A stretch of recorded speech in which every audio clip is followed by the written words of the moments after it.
Saint-Esprit.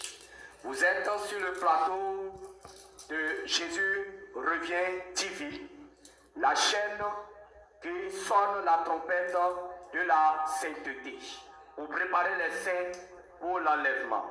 Chers frères et sœurs, le Seigneur nous a fait la grâce depuis un moment d'être en Côte d'Ivoire ici pour recevoir des témoignages de différentes expériences que le Seigneur a fait avec des sœurs, des frères qui ont voulu bien partager ce qu'ils ont vécu avec le Seigneur, ce que le Seigneur Jésus-Christ a fait avec eux. Chers frères et sœurs, avant de commencer le témoignage, nous allons prier, recommander cette séance entre les mains du Seigneur. Prions. Seigneur, grand Dieu, grand roi, Dieu très très saint, nous te bénissons, nous te magnifions, nous t'exaltons. Nous te disons infiniment merci pour ce programme. Seigneur, toi qui as dit, allez faire des nations mes disciples. Seigneur, nous voulons par ce canal atteindre le monde entier par ta parole, par le témoignage, parce qu'il est écrit qu'ils ont vaincu à cause du sang de l'agneau et du témoignage de leur bouche. Alors Seigneur Jésus, ce que tu as fait à ta servante, Seigneur, elle veut le partager au monde entier.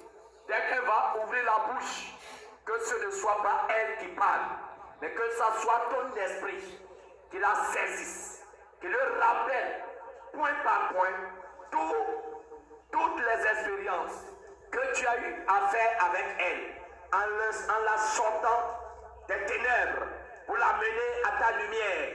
Seigneur Jésus, que ce témoignage soit comme un feu pour consumer toutes les forteresses des ténèbres, pour libérer les âmes qui sont en captivité, pour les délivrer de l'ignorance religieuse, de l'ignorance de tout genre. Seigneur Jésus, grand Dieu, grand roi, Papa, nous te bénissons. Seigneur, nous recommandons tout entre tes mains. Conduis-nous par ton Esprit Saint. Au nom de Jésus-Christ de Nazareth, nous avons prié. Amen.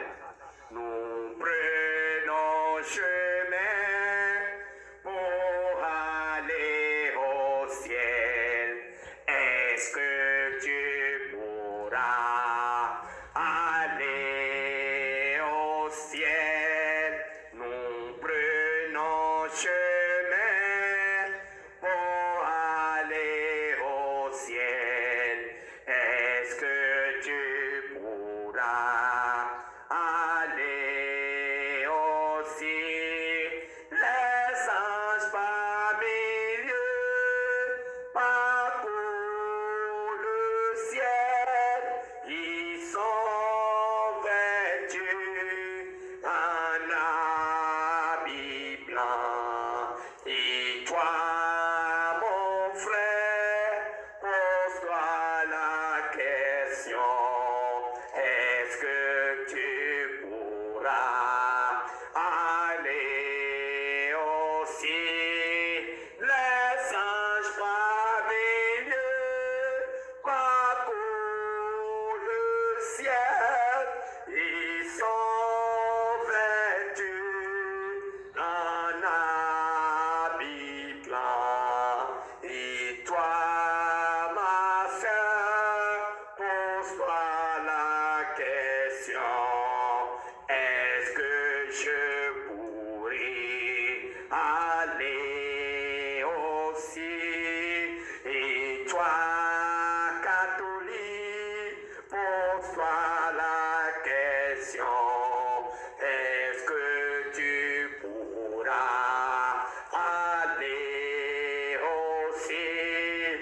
Et toi, musulman, pose-toi la question. Est-ce que tu pourras aller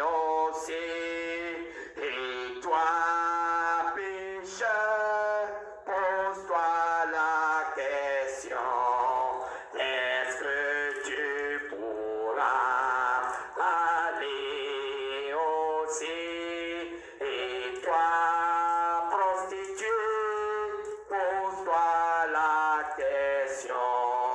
Est-ce que tu pourras aller au ciel? Et toi, religieux, pose-toi la question. Est-ce que tu pourras aller au ciel? Marie Magdala, sois la bienvenue sur la chaîne Jésus revient TV. Merci beaucoup, homme de Dieu. Shalom, shalom, frères et sœurs. Shalom à la nation côte-ivoirienne et shalom à toutes les nations du monde entier. Merci aussi à l'équipe Jésus revient et TV de m'avoir invité pour ce moment glorieux, merveilleux. Alléluia. Ma soeur, le Seigneur a fait beaucoup de choses dans ta vie que tu veux partager au peuple de Dieu, que tu veux partager au monde entier, que tu veux partager au monde musulman, islamique, pour les inviter à sortir de l'islam pour venir à Jésus-Christ. Alléluia. Avant de commencer, nous allons t'inviter de nous parler de comment tu es né dans l'islam, de comment tu as grandi dans l'islam, de comment tu as pratiqué l'islam et si tu as des preuves pour que les vrais musulmans sachent que celle-là, elle a vraiment été pratiquante de l'islam parce que pour tel témoignage, il y a des musulmans qui disent que non, c'est un montage, que c'est une personne qu'on a préparée pour venir et discréditer l'islam. Et aujourd'hui, nous avons en face de nous une sœur qui a quitté l'islam. Beaucoup auront besoin des preuves palpables. Donc dis-nous que la base, depuis ton enfance, jusqu'au moment où tes yeux se sont ouverts. Alléluia. Amen. Shalom, shalom, peuple de Dieu. Avant que je commence, je veux recommander ce moment au Seigneur Jésus-Christ de Nazareth. Loka sakaraba shikiri ko sai Jesus. Ramai alu sai achi aru sai. Rego holin mahuri la kasarota. Sherehelo hore bahali ala ala. Au shari lo hole ali. Yawoli halmura ira sori jairut. Rahuri kinja holi bahuruta sai iri. Yerebori kin karabasheri ailau alau alau shailura kansairui. Oh Seigneur, viens prendre le contrôle. Je ne suis rien sans toi. Je t'ai vendu. J'étais dans l'enfer. Mais toi, tu es le Dieu tout-puissant. Tellement tu m'aimes. Et tellement tu es puissant et tu es grand. Tu m'as levé de la boue, de l'enfer. Enchaîné, tu as brisé les liens de l'enfer, de l'enfer où j'étais enchaîné, tu m'as levé de là-bas et tu m'as mené à la lumière. Ta parole dit que tout genou, tout démon fléchit genou devant toi et je l'ai surmonté, papa. Seigneur, je prie que tout le monde entier, païens, musulmans, catholiques, tout le monde entier, voit que ce que tu as fait à travers moi, qu'il y ait beaucoup de personnes qui soient converties à travers ce message. Tu as dit, ce n'est ni par nos forces, ni par notre intelligence, mais par la force et la grandeur de ton Esprit Saint que nous pouvons atteindre le salut. Merci Seigneur, merci pour ce moment et que toute la gloire te revienne au nom de Jésus, Christ de Nazareth, que je prie. Amen. Amen. Bien-aimé, je vais me présenter à vous. Je viens d'une famille musulmane pratiquante. Ce que je vais vous dire aujourd'hui, c'est de la réalité. Et aujourd'hui, étant musulman, je me nomme d'abord Konaté Raïssa Fatimi Fatima. C'était mon nom musulman qui était écrit dans mon jugement. Et Dieu a changé mon identité. Et j'en avais le nom Fatima Fatimi. Donc mon nom était Konaté Raïssa. Mais par la grâce de Dieu, il m'a baptisé par son Esprit Saint et il m'a donné un nouveau nom et qui est écrit dans le livre de vie, qui est Marie Magdala. Et je suis très heureuse vraiment d'avoir ce nom-là. Bien aimé, comme je vous ai dit, je viens d'une famille musulmane. Et mon père est d'origine ivoirienne, ainsi que ma mère.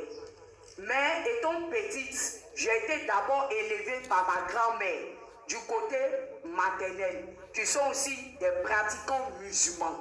Et ensuite, mon père est venu me chercher et j'étais chez mon oncle. Et là-bas aussi, ils m'ont montré le chemin de l'islam. Et j'ai suivi de mon enfance jusqu'à chez mon père. Bien aimé, je viens de cette famille. Je vais vous dire que ma famille, les religions musulmanes, ils ne s'amusent pas. Ça veut dire que du grand-père jusqu'à la génération aux générations, jusqu'à moi, ma génération, ils sont d'une famille musulmane pieuse.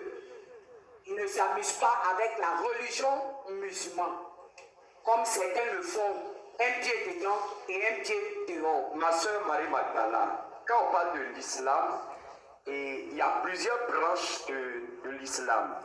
Et votre famille, vos parents sont de quelle branche islamique? Je peux dire que ma famille est d'une branche de l'islam très élevée. L'islam que moi, en tout cas, on m'a appris, je ne vais pas dire les gens m'ont appris, j'ai appris de ma famille. C'est que ma famille, eux, je veux dire qu'ils sont du premier, l'islam, ça veut dire, eux, si ce n'est pas Allah, c'est aucun autre Dieu qu'ils adorent. C'est l'islam. Ils ont commencé dès les bas âges. On les apprend à lire le Coran, on les apprend comment prier, comment respecter et tout. Eux, c'est le Dieu de Mohamed la Salam. Et à part ça, il n'y a aucun Dieu. Et dans ma famille musulmane, les principes de l'islam est respecté. Donc l'islam, dans ma famille, il n'y a pas d'après près ni d'amusement. Parmi les branches de l'islam, il y en a qui couvrent complètement le visage, il y en a qui laissent les barbes, il y en a... C'est de quelle branche, ce que je veux comprendre? Bon, mes parents, la branche qu'ils étaient, c'est les musulmans qui s'habillent en blanc. Mais moi, je suis allé très loin. Je suis rentré dans la branche de Wahhabia. J'ai commencé d'abord à m'habiller en tout blanc. Et après ça, tellement j'aimais le Coran et j'aimais la religion musulmane. Et je partais dans la religion musulmane. Quand tu suis la voie, tu vas de dimension en dimension. Et de la manière que tu veux être sainte et tout, moi j'ai commencé à me voiler de la tête jusqu'au pied. Et arrivé un moment même, j'ai commencé à porter les chaussettes, comme on le dit, les Wahhabia. Il restait seulement à fermer seulement que mes yeux. Mais j'étais dans cette sainteté, sans savoir que quand tu t'habillais, on ne voyait pas ton visage. On voyait que juste mes yeux. La partie qui porte lumière, c'est cette partie que tu vois. Voilà, c'est là qu'on voyait.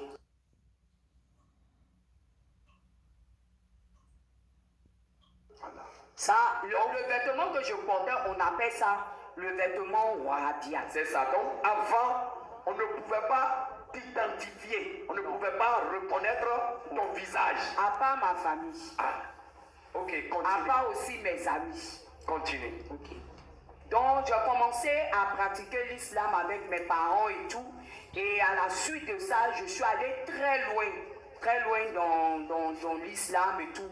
Mais je vais vous dire que Quand le Seigneur dit que mon peuple périt de manque de connaissance, c'est la vérité. Parce que je me disais que l'islam était là-bas, c'était vraiment le Seigneur. Comme on le dit en islam, Allah. Allah, ça veut dire que le Dieu créateur de tout l'univers, le Dieu tout puissant. Tout puissant. C'est ce qu'on te faisait croire. Voilà, c'est ce qu'on me faisait croire dans l'islam. Et que Allah est le Dieu tout puissant. Et à part lui, à part le Dieu de Mohamed, la salam, il n'y a pas un autre Dieu. Donc j'ai toujours respecté les lois venant de mes parents du côté maternel et paternel. Amen. Et quelles sont les choses que tu as vécues? Est-ce que dans cette pratique de l'islam, est-ce que tu trouvais une solution aux problèmes qui se posaient dans ta vie? Est-ce que tout allait bien? Bon, comme je l'avais dit, si vous me permettez, je vais commencer le témoignage pour que les gens puissent comprendre. Très bien. Et je vais d'abord répondre à la question que l'homme de Dieu vient de dire. Vraiment, dans l'islam, la paix que j'ai eue en Jésus, je n'ai pas eu cette paix en islam. Parce que j'étais troublé, enchaîné, prisonnier, maltraité. Et même j'avais l'humiliation, le rejet, les injures, etc. Et tout ça pendant combien d'années? Pendant des années. Pendant des années. Jusqu'à, je vais dire, de mon bas âge, jusqu'à j'ai grandi. En tout cas, j'ai vécu cette misère, cette solitude-là. Avant de connaître Jésus. Avant de connaître Jésus. Christ de Nazareth. Le Dieu puissant et le Dieu de tout l'univers. Voilà, chers frères et sœurs, elle a été claire. Elle a subi des rejets, des humiliations, des privations de liberté, des injures et toutes sortes de persécutions et de tribulations, bien qu'étant pratiquante, obéissante à Allah. Elle n'a pas eu la paix, bien que mettant en pratique tout ce que la religion islamique demande. Elle pratiquait tout, elle mettait tout en pratique, mais voilà les récompenses qu'elle recevait de la part de Allah. Alléluia. Amen. Continuez votre témoignage. Voilà mon témoignage. Je vais vous rencontrer maintenant la vérité. Amen. On ne m'a pas poussé pour venir mentir, mais c'est des choses que j'ai vécues et j'ai vécu plein de choses. Comme je vous avais dit au départ que je viens d'une famille musulmane et j'ai pratiqué l'islam. Et dans l'islam qu'on pratique, il y a des maraboutages qu'on fait. Tu pries Allah, mais tu vas chez les marabouts. Tu pries Allah, tu vas même chez voir les imams. Et ils regardent ta destinée. Comment tu vas devenir? Quel sacrifice tu dois faire et tout. Même on va te dire même, il faut faire des sacrifices d'arachide, ou bien il faut donner les 10 francs, 5 francs aux enfants, ou donner aussi faire le lait, ou donner un sacrifice et tout. Amen. Il y a plus de ces secrets-là que tu vas dévoiler. Les musulmans ne le disent pas. Et aujourd'hui, comme je suis devenu enfant de Dieu, je vais vous dire que tout cela, je l'ai pratiqué. Mais je vais vous dire que tout cela, c'est une abomination. Sœur Jésus Marie de Nazareth. Magdala, que le Seigneur. Alléluia. Toute langue confessera que Jésus-Christ est le véritable Dieu. Alléluia. Voilà que je me rends chez la sœur de mon père. Et arrivée là-bas, j'étais chez elle. Vraiment, elle était une mère pour moi. Ça, il ne faut pas que je mente. Et quand quelqu'un fait du bien, il faut le dire. Elle et son mari.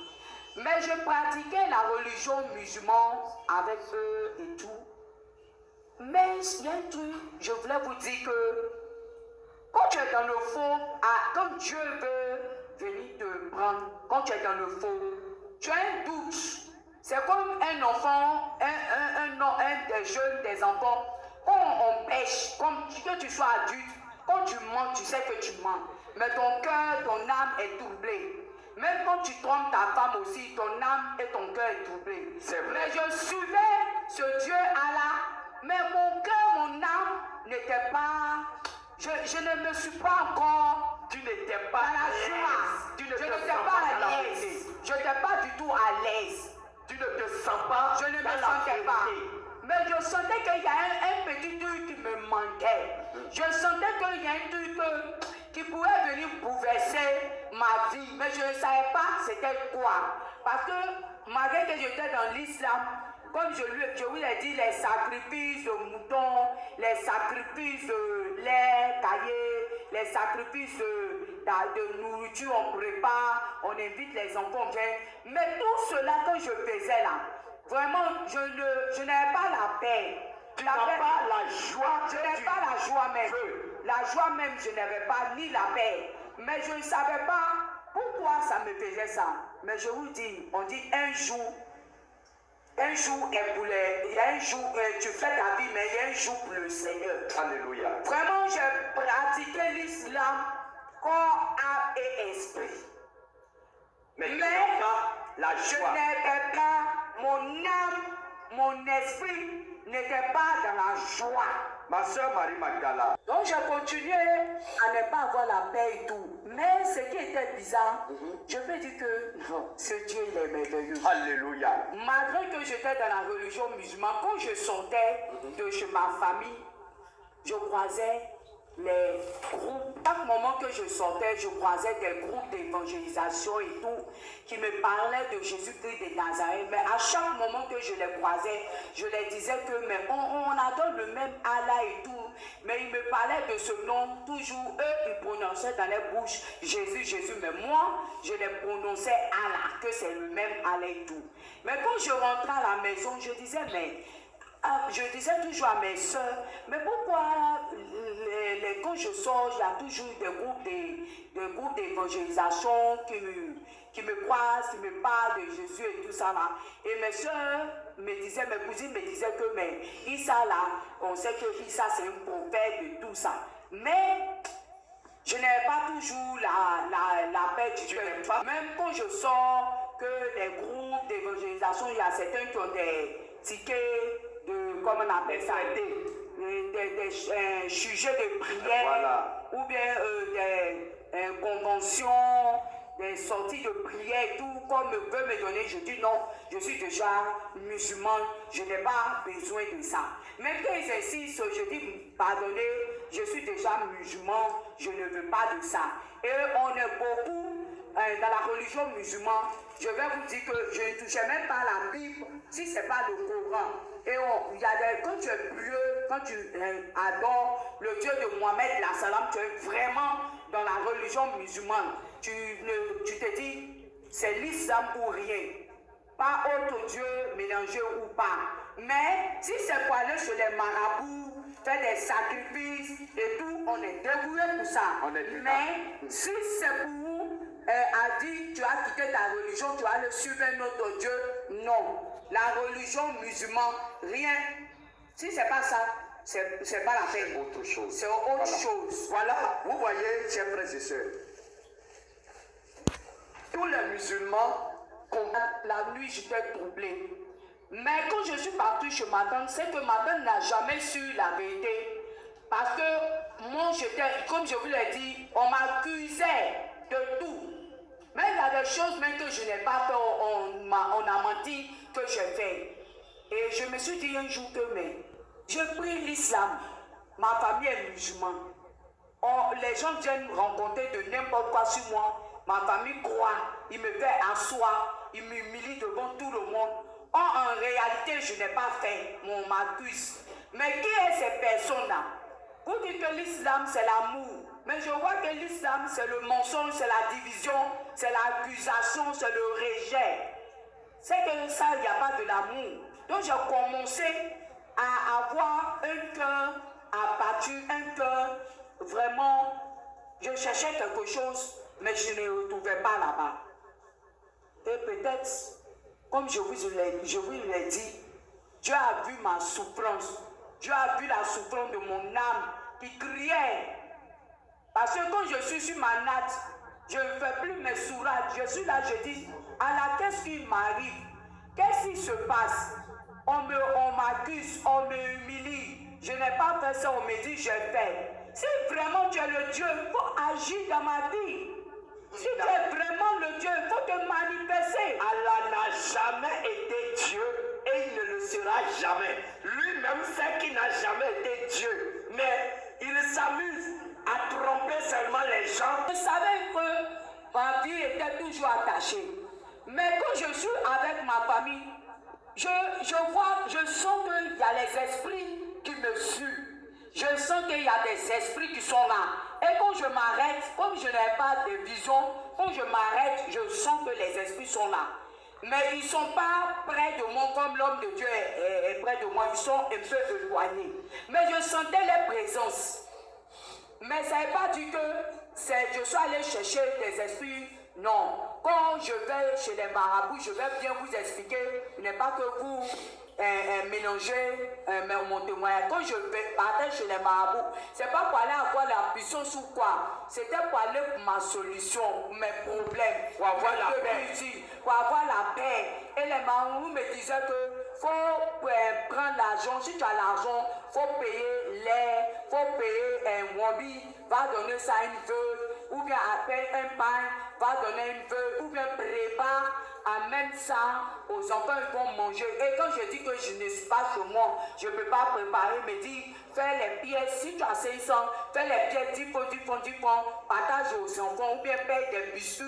Le jour de la mosquée, tu donnes ça aux enfants. Et je faisais ça. Pourquoi? Parce que je cherchais la solution à ma vie. Je cherchais avoir la paix dans ma vie. Je cherchais avoir l'assurance dans ma vie. Mais sachez que tout ça là, ça n'a rien abouti. Zéro. Parce que c'était à zéro.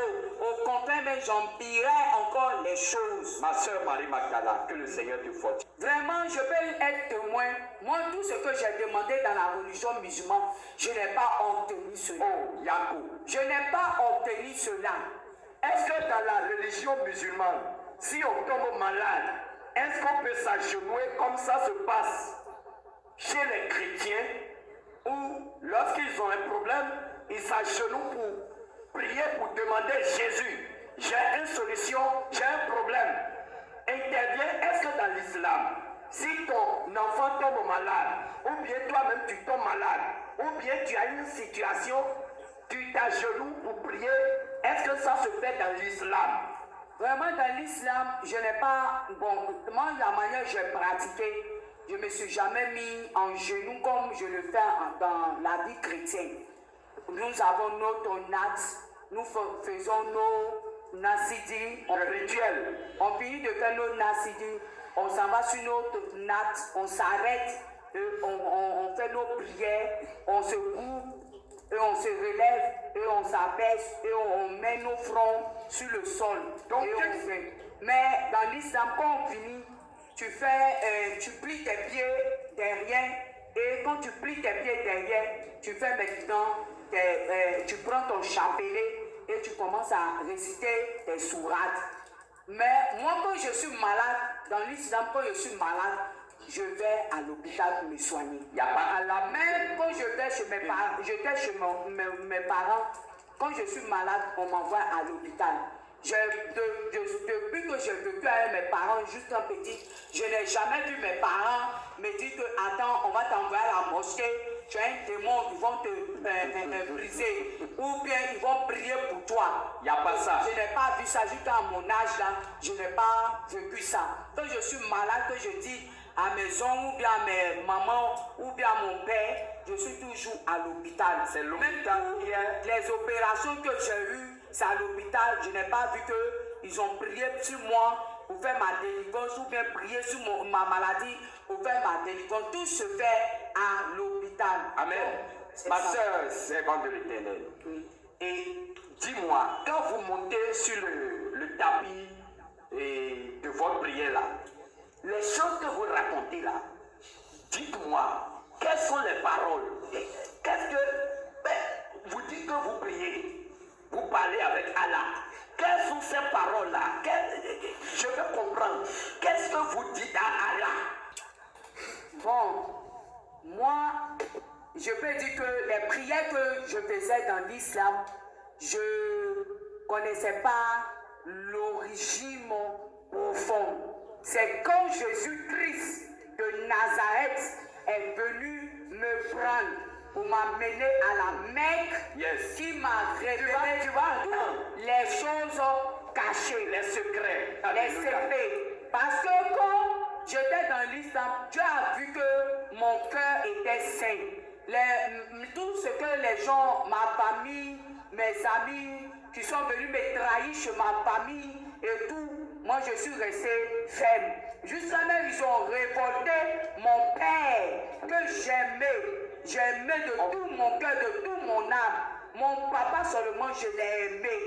Peut-être par cette vidéo-là, que Dieu, parce qu'il entend ça, je l'ai aimé. Je pouvais même me sacrifier pour mon père. Mon père seulement, je l'ai aimé. Mais ils ont reporté mon père contre moi.